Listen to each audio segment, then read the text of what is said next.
goed verzorgd. Is er een verschil met het vorige optreden dat u hier heeft gegeven? Ja, dit is allemaal kinderen. Het is altijd wat lastig om de aandacht erbij te houden. Maar het ging hartstikke goed, dus die kinderen vonden het schitterend. En heeft u nog een bepaald ritueel voordat u opgaat? Nee, het enige wat ik nodig heb is een glaasje water. En ik doe even techniek testen, maar het is meestal maar 5 minuten werk. Geluid testen en dan kan ik op. En nadat u astronaut bent geweest, heeft u ervoor gekozen om theatercolleges te gaan doen. Wat was uw motivatie? Ja, ik vond het altijd leuk, ook al voordat ik astronaut werd, om dingen te vertellen over de ruimtevaart en andere onderwerpen. Dus ik gaf allerlei presentaties. En het is ook een taak van astronauten om te vertellen wat er eigenlijk gedaan wordt met al het geld daarboven. Ik vind het leuk en ik deed het ook voor bepaalde doelgroepen. Een medisch congres of een brandweerveiligheidsconferentie of zo. Maar het algemene publiek wil het ook graag horen. Ja. Nou, toen is besloten van nou, dan wil ik het ook best in het theater doen. En die trend is er sowieso al. Hè. Je ziet allerlei theatercolleges over wetenschappelijke onderwerpen. Als je die op een leuke manier brengt, dan is er heel veel interesse van het publiek. En dan is kinderen natuurlijk een hele dankbaar. U zegt in uw college dat het voor iedereen mogelijk is om astronaut te worden.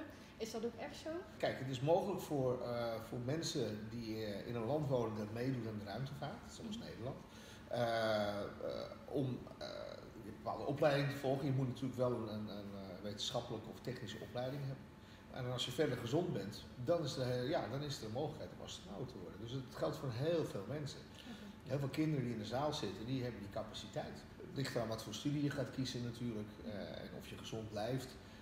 Je hoeft geen Superman te zijn om de ruimte te gaan, hè. In het algemeen gezond zijn en de juiste opleiding. En natuurlijk wordt gekeken bij selecties of je een teamplayer bent, of je makkelijk met mensen omgaat, dat je snel dingen kan leren, dat je avontuurlijk ingesteld bent, maar geen wagenhals. Nou ja, er wordt overal een beetje naar gekeken wat voor types het zijn.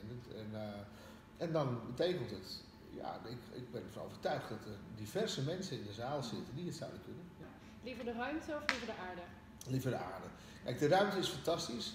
En heel mooi om te beleven. Ik vind eigenlijk iedereen dat eens een keer moet meemaken. Ook al om te laten zien hoe mooi die planeet is. Hoe kwetsbaar die planeet is. Dus dan krijg je een veel beter gevoel van dat we er zuinig op moeten zijn. Want het is het enige wat je hebt. Het heelal is heel vijandig. Leeg, koud, straling. Dit moet het echt mee doen met deze planeet. Dus dat is belangrijk. Maar het is ook zo dat het daarboven natuurlijk kil is. Het is allemaal metaal, kunststof, apparaten. Je mist de natuur. En het kijken naar de aarde geeft alleen maar juist de stimulatie van oh, dat is mooi, daar zou ik wel eens heen willen, daar wil ik wel eens heen. De aarde, daar zijn we natuurlijk voor gemaakt. Daar voelen we ons het beste thuis. Het is natuurlijk heel mooi om af en toe eens naar buiten te gaan en te kijken. Dankjewel voor je tijd. Graag gedaan.